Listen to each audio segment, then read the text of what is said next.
reminds me of a story, actually a story of a priest. His name, Father Jacinto. Father was finishing celebrating Mass, and he was putting away the vessels back into the sacristy, like the chalice and the ciborium. As he was putting away the vessels, he heard a lot of noise outside of his church. So he goes to a window, and he looks out the window, and what does he see?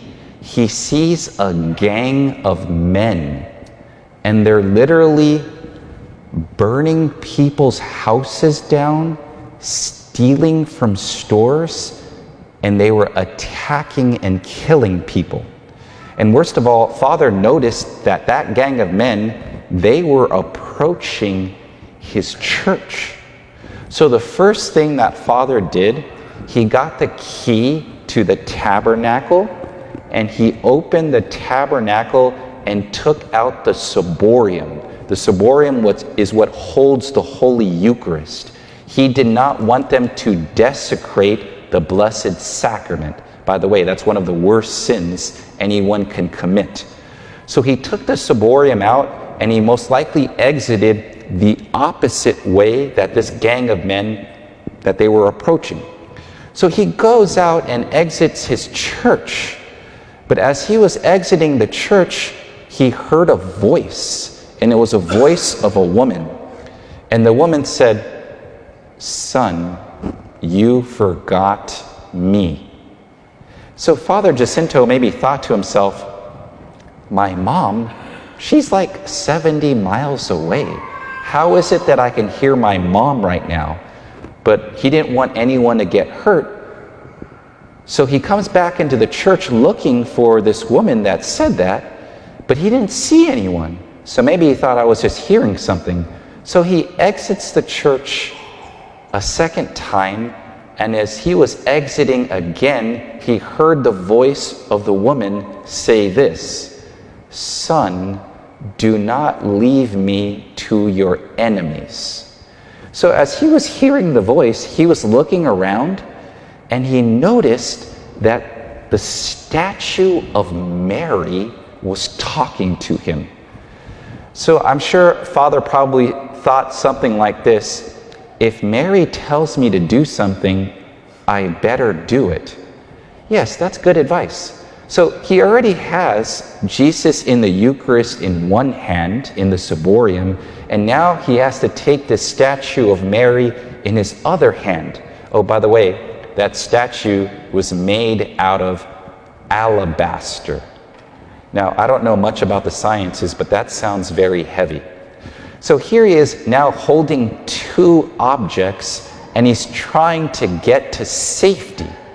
Now, eventually that gang of men, they spot him, or they spot the statue of Mary. It's usually white or blue. And they start to run after him to kill him. So Father's trying to get to safety, and eventually he approaches a river. And the river's current, or its streams, are very strong. And now he has some choices. He could try to swim across this river, holding this heavy statue of Mary, and most importantly, Jesus in the Eucharist, and most likely drown, not having his arms available to swim across. He could have just put the Blessed Sacrament or the statue of Mary on the ground and try to swim across that way. Maybe he was an Olympic swimmer before he joined the priesthood. Probably not, though. Or he could have just tried to reason with these people, but some people are just unreasonable. And based on what he saw outside of his church, that certainly was the case. So what did he do? Well, he did something I hope all of you do if you're ever in this situation. He prayed in what we call Eucharistic adoration.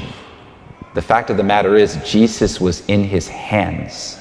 And I'm sure he said a prayer to Mary, something like, "Mother, you told me to take your statue outside of the church.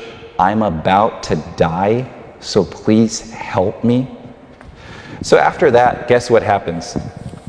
The river's current, or its streams, completely stop. obviously a sign from God. So here he is holding this heavy statue of Mary and Jesus in the Eucharist, and he's crossing this river. And eventually he gets to the other side, and after he crosses the river, that gang of men, they finally catch up to him. And they're about to step foot in that river, but guess what happens? The river's current or its streams begin again. And they're too scared to try to chase after Father, knowing that they would most likely drown. Now, it may have seemed like I just made up that story.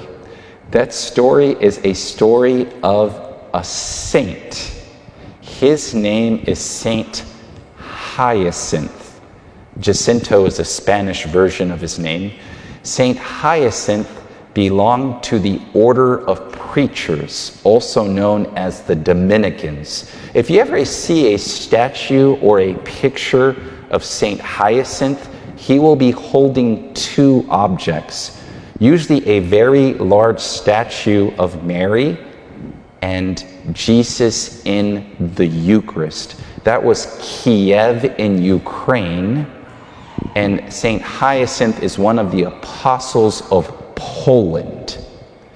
Now, why do I tell you a story as such, especially in the context of a parish mission?